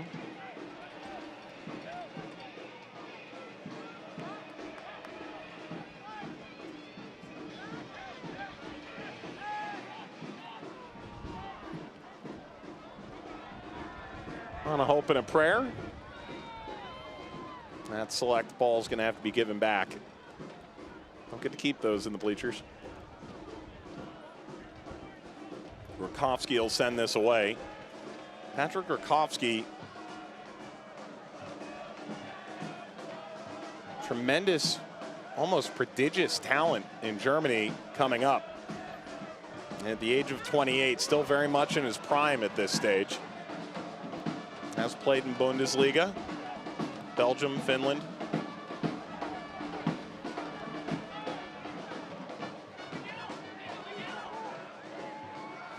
Barry. Well done. He's got such a fluidity for his body type, right? He's a bigger striker, but he does have that fluid nature to his dribble, doesn't he? Well, for the height and the speed, you would imagine that at certain points in time it would actually cross himself up. We have seen that as well. I mean, they made that magnificent run in 2020 where did about 3 different players ended up running off the field. Yep. But there are glimpses of brilliance. That was here, I believe. I talked about the loanees. Yeah, I was actually moving to our left. I talked about the loanees. He was one of them, to the tune of 7 appearances, 3 goals, and 2 assists. Alejandro Guido, of course, is back this year, though permanent signing, and Rubio Rubin, who was on loan, has taken off, having himself a fine season in MLS with Real Salt Lake. Those 3, John Kempen in goal. Big names that did wondrous things for this club, hoping their loanees this year can do the same.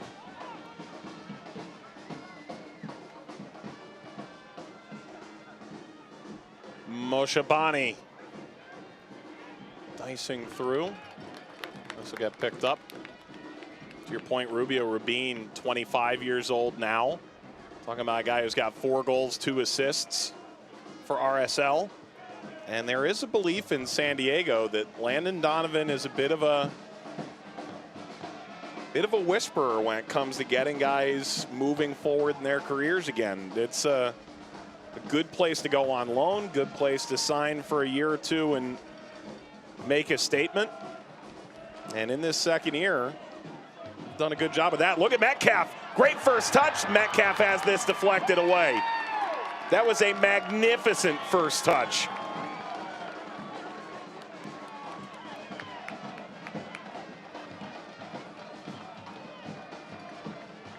You called him a Swiss Army knife earlier, is that right?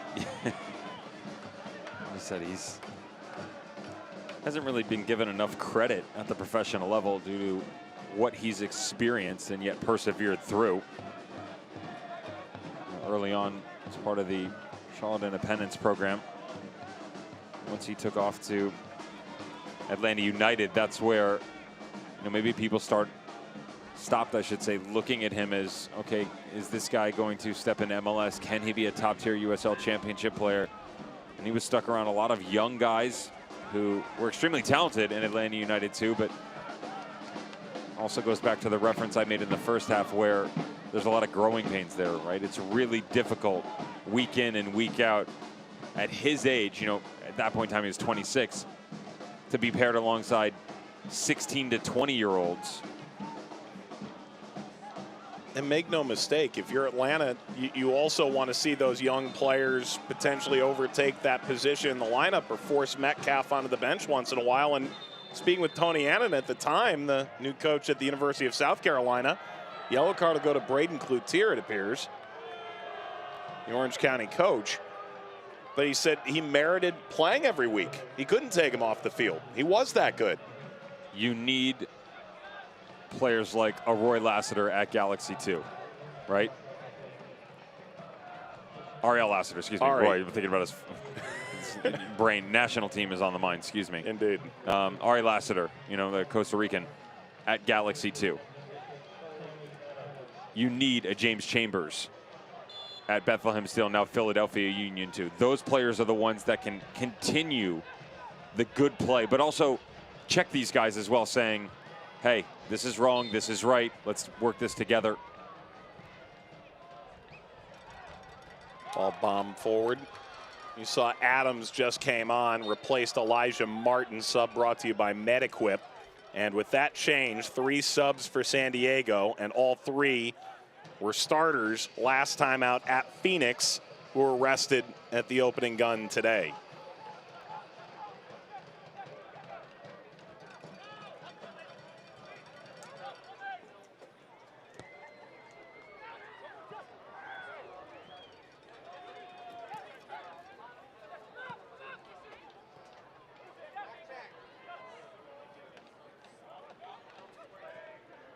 To your point, James Chambers is now an assistant coach at Colorado Springs. He took everybody with him. Yeah, Brendan Burke did. Stephen Hogan's there as well. This dips over the back line, and Orange County effectively got that away. Van Keziel made it difficult, but Kuningas comes away now. When you had a good thing going, and they did at Bethlehem, only to have that ripped out, only makes sense. You bring everything with you, the carpet, the walls, the coaching staff, the veteran players.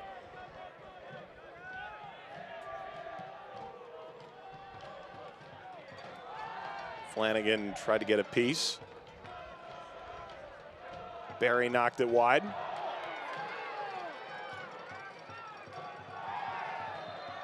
And finally, Charlie Adams looks a bit incredulous. One whistled here.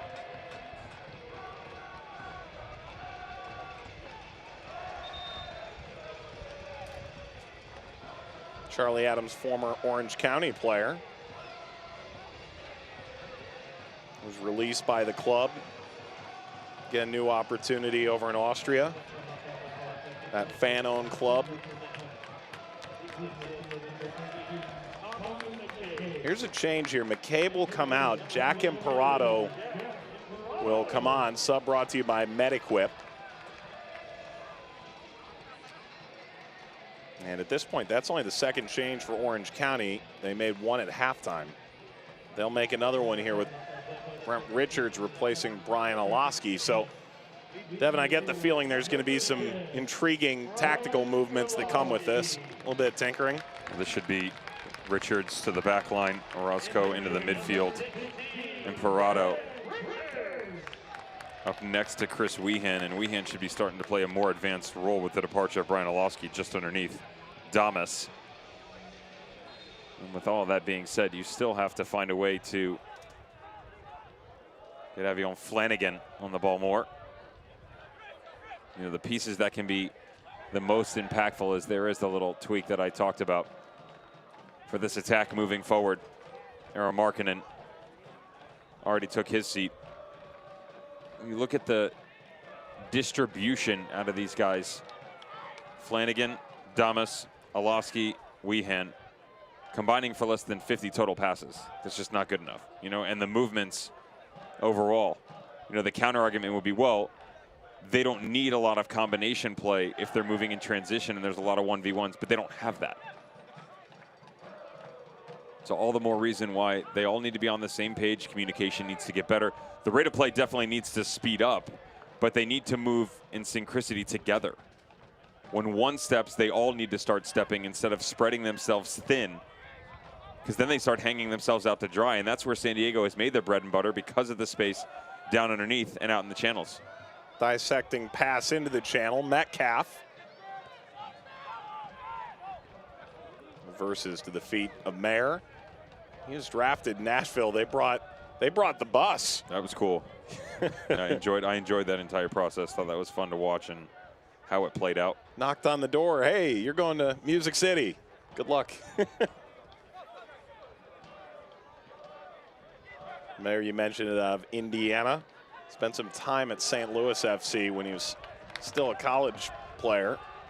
Even, I suppose, going back to his senior year of high school. He's only managed 3 games in Nashville. You can see him communicating effectively there from the back. He and Yarrow, pretty unique combination of draft talent in theory. Number 2 picks 4 years apart in MLS. Thomas will trot away from this. Did the job. Orozco.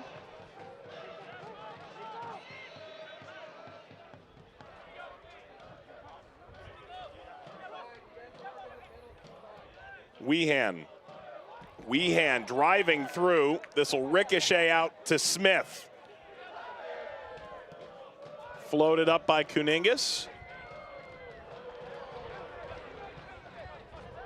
Good cover in behind by Kiernan.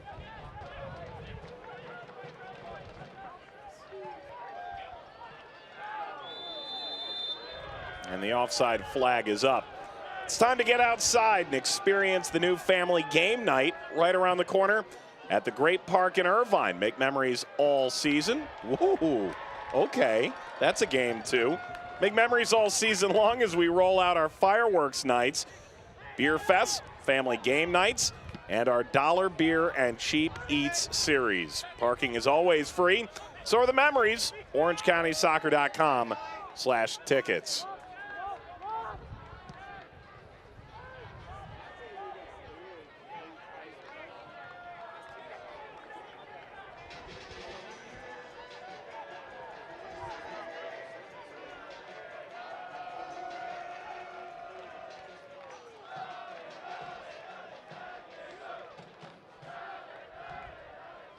Muse under pressure.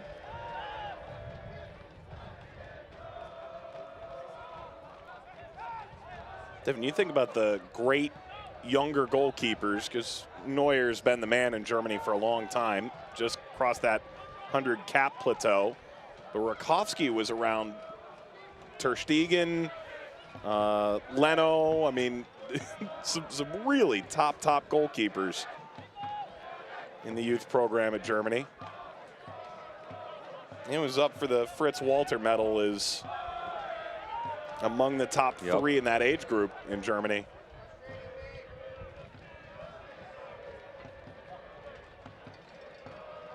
No shortage of quality goalkeeping within that country for quite some time.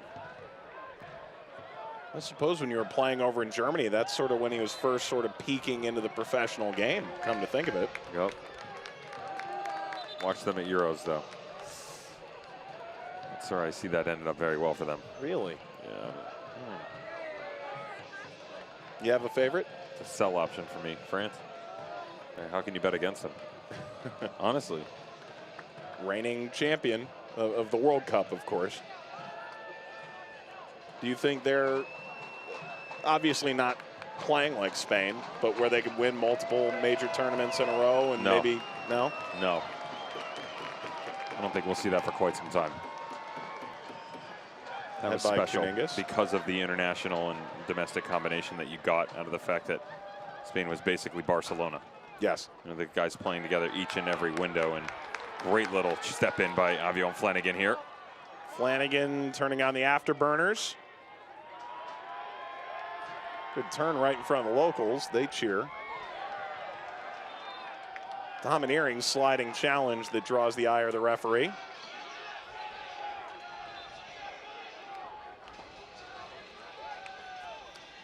Dayton LLC is the exclusive naming rights partner of the Dayton Deck, a private premium hospitality area featuring 20-person club cabanas. If you're closest to family and friends at Championship Soccer Stadium, Dayton Deck availability is limited, so be sure to visit orangecountysoccer.com/Dayton Deck to book your experience today. Devin, would I be in your 20? Of course. You'd be 20. Let's just get that out of the way. Metcalf. Well done. Another delightful touch out of pressure.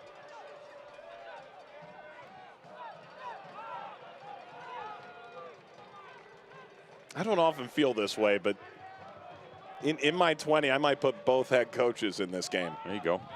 This is one of the games where I'd very much like to sit between those two. Not sure the fourth official would feel that way, but so it goes.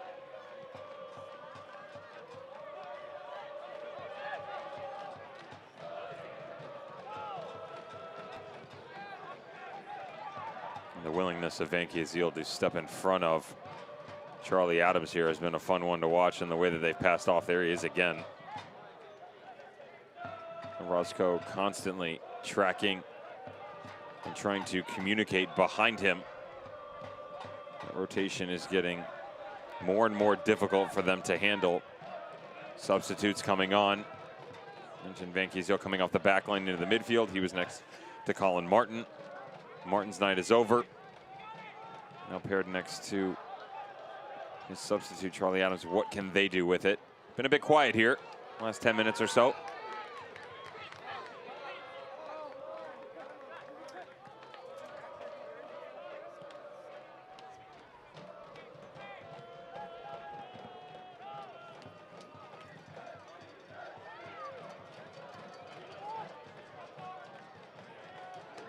Burst of speed around the edge.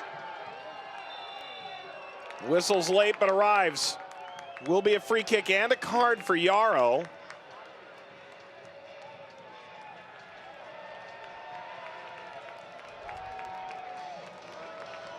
It's the third card issued to San Diego. Moshabani, Van Keziel, the others. It's a good turn by Damas, and it's the contact on the backside here as he comes around the corner. Too much real estate for Damas once his head comes up here. And to be fair for Josh Yarrow, if you are going to make the challenge, it has to be there.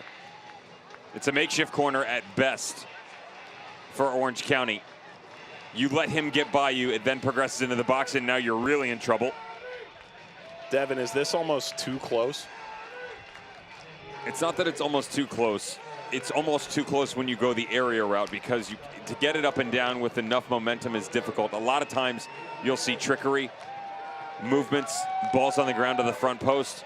You'll see dummies run off, balls to the top of the 18, even to the top corner here, or a 2-3 type movement where you go 1-2 and then come around. This ball struck right off the lone player standing there, and Flanagan will take over. Chipped forward, bounding in front, there's the save, Muse, and now Damas plays it high. Well, Muse, a second point-blank save. First Kiernan in the first half, now Damas. Just notice how close it is in proximity to the goalkeeper. Well done by Damas to bring it down. Trey Muse, just have to make yourself really big here. Chest up, hands wide. Figure out a way to get any sort of your body on it. He does that and does it well. And now it will be a corner for Orange County to the near post. Hands to head, that's how close it was. Another corner, Orange County. 8 minutes and stoppage to go. Both sides trying to continue a solid run of form. San Diego win and a draw. Orange County coming off their win against Sacramento, again to the near post. And again a corner, and perhaps we'll see a different tact. We will. Slip ball back in. Richards. There's Muse.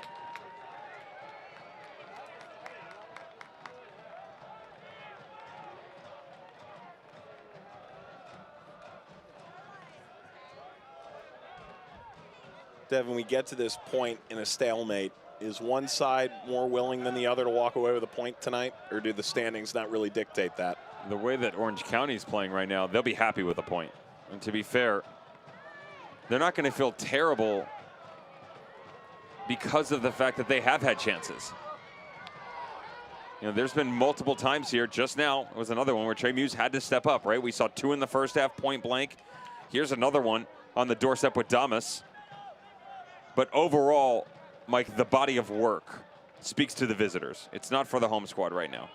And I'm not just talking statistics. There's an eye test when you speak to managers, sit back and watch a match. And right now, it's all in favor of the white jerseys. And Braden Cloutier is he's honest with himself. You know, he'll say when things haven't gone their way. You asked him to put it on a scale, 1 to 10. Yep. Defensively, he said 6.5. Offensively, he said a 4. Ultimately, you appreciate that honesty. Neither coach has come away on calls and tried to tell us how great they've played. They don't sugarcoat it. At all. But that's what's needed. Yep. For this growth process to really take shape. There's a foul. Yeah, that was a little much from Damas, wasn't it? But great teams aren't often made of, well, we tried really hard and our X goal was higher. There's more to it than that. Correct. Talking with Braden Cloutier this week, a lot of our conversation was we haven't necessarily played the way we want to play. We want to build more. Talked about building layers, being pleased with the defense and ultimately how they've been compact and organized at certain times. But offensively, by no means was he okay with the performance that they've given so far. No, they're very much in a situation where they're doing what they have to do to get through, get results, get healthy, and then they can do what they want to do. You know, you start to approach mid-season, what this roster is really going to look like, as Jack Mayer doesn't agree. Felt like he got the whole ball there. One more sub with 5 minutes to go from Landon Donovan as Tumi Moshibani will take a seat. By the way, I think he has a good shout that the whole ball did not cross the line there. Yeah, I was with him on that. Yeah. Here's a change. Morgan Hackworth will come on. Tumi Moshibani, who scored in the 14th minute, comes off. Sub brought to you by MedEquip. Son of the terrific former manager at Louisville City, John Hackworth, who ran the residency program for U.S. Soccer and surely is not far away from his next managerial job wherever he wants.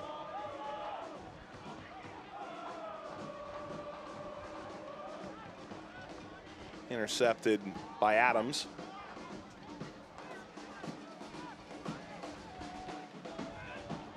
Sometimes, Devin, I get a little nervous when I hear a coach describe how well they've played in a loss. How well they've played throughout the first handful of games of the season. When the results haven't been there, become a little bit curious.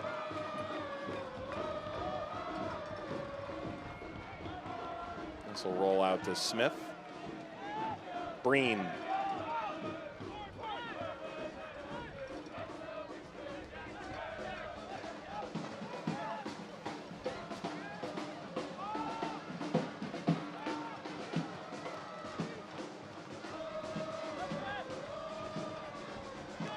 Hackworth helps to lead that. Metcalf curling a ball dangerously.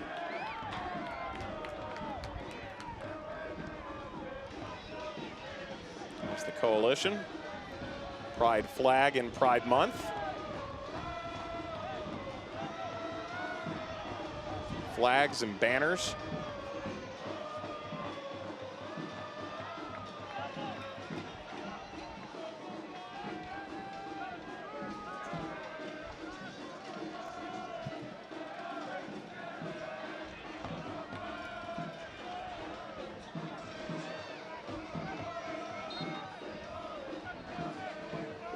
Corner here for San Diego. That's away. There's a little more room there than anticipated for Flanagan to play. Ball driven ahead again. Chance to strike that on the first time. Arm stayed down effectively. The step over. And now the curling effort is handled by Rakovsky. Jack Mayer curling that.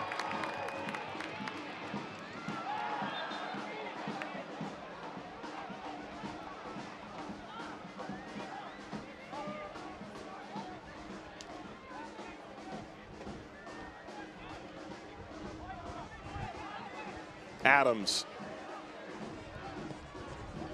Mayer.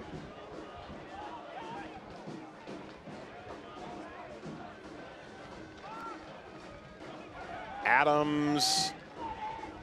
Devin, this will get out. So we have about 2-3 minutes here. Let's hear about something going on with the USL, huh? Yeah, we've had a little fun, haven't we? On the road, can't watch the match? Turn on Sirius XM FC, North America's only 24/7 source of soccer radio, featuring Ray Hudson, Tony Miola, Rodney Marsh, and the brand new USL All Access featuring Mike Watson, Devin Kerr, every Tuesday at 7 p.m. Eastern. Fans of the USL can now listen to the best matches of the week, along with action from MLS, the Premier League, and the UEFA Champions League. Sirius XM FC, channel 157 on your Sirius XM radio and the Sirius XM app. Flawless. Intercepted here by San Diego. Can Barry get through? He's put his foot in again. And the diving header from the ground to keep possession for Orange County. We're starting to get to a bit of a circus atmosphere. Ahead now for Thomas! And there's the save news. But the flag had gone up.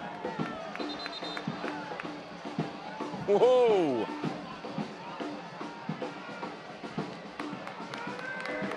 How impressive was this on the backside, just to keep it in play. Little header down on the ground and then beautifully threaded through.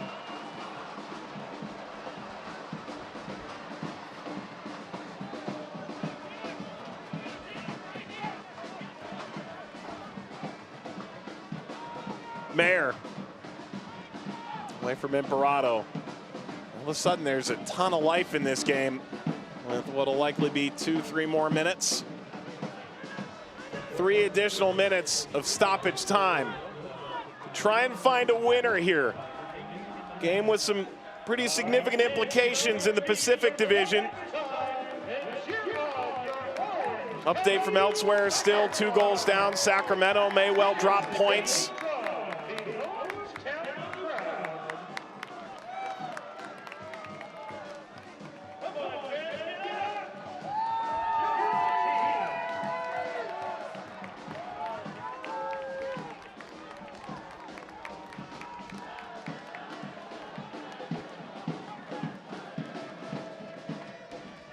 Away by Muse. That's 78 miles on I-5 separate the home venue, Torero Stadium in San Diego, from Great Park in Orange County. Slip ahead here. Goal by either side. You might be able to hear it all the way down I-5. Herzog helped to hold up play. This will find Barry. Navigating around Kuningas. Barry rolls it wide, allows for support. Hackworth will serve this dangerously. Collected, maintained by Adams. Van Azil.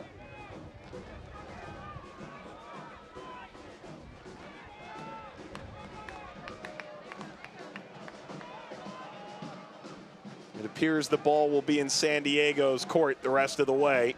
Adams dipped that in nicely.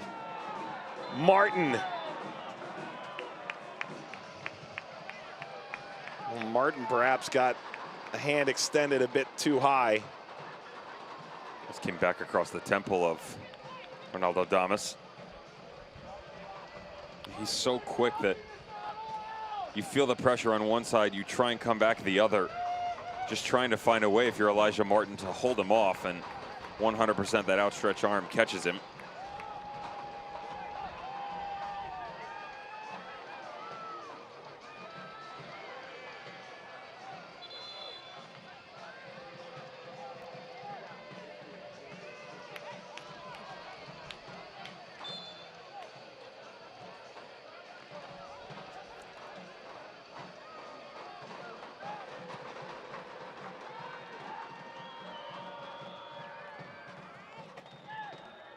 Kuningas.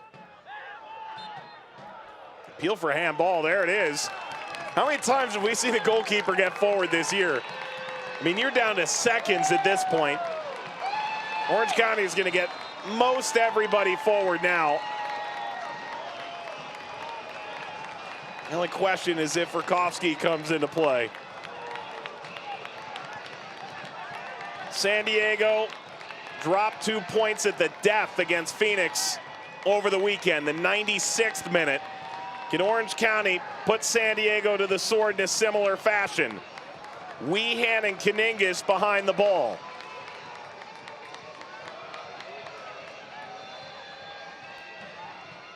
Kuningas sends it forward and picked off by Muse. And there's the full-time whistle. Moshabani gets a goal in the 14th. Damas responds in the 50th. 1 point apiece and one to the cutting room floor.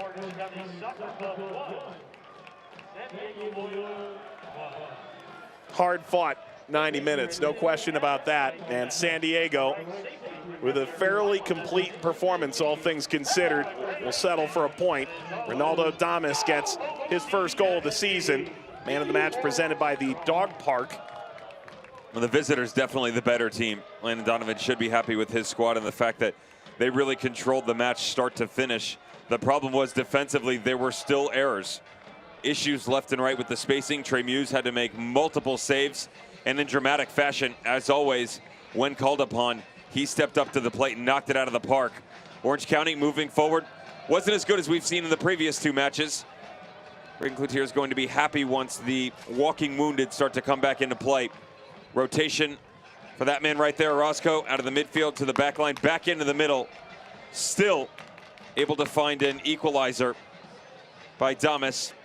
Much deserved point for both of these squads heading into the weekend. And so both managers make the rounds. And Landon Donovan with a former national team teammate, Michael Orozco. Both fan bases can take something out of tonight. We'll wrap this one up on the other side of the break. It finishes Orange County 1, San Diego 1.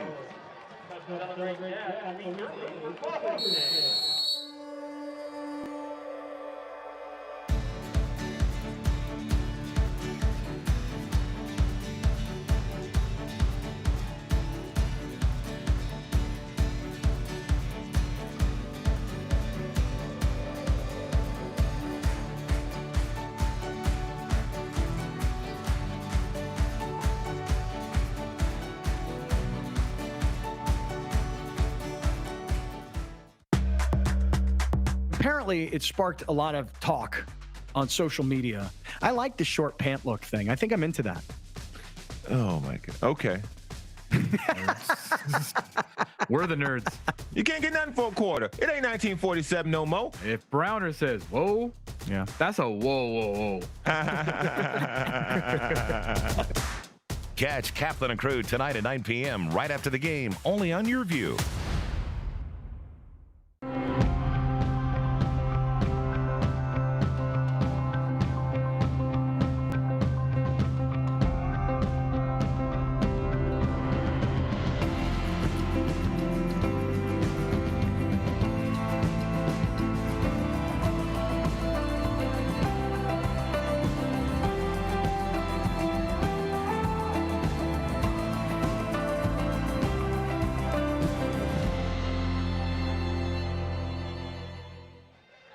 The locals coming into Irvine, and Landon Donovan salutes. They get a point. Orange County grabs a point as well. It's their first draw of the season.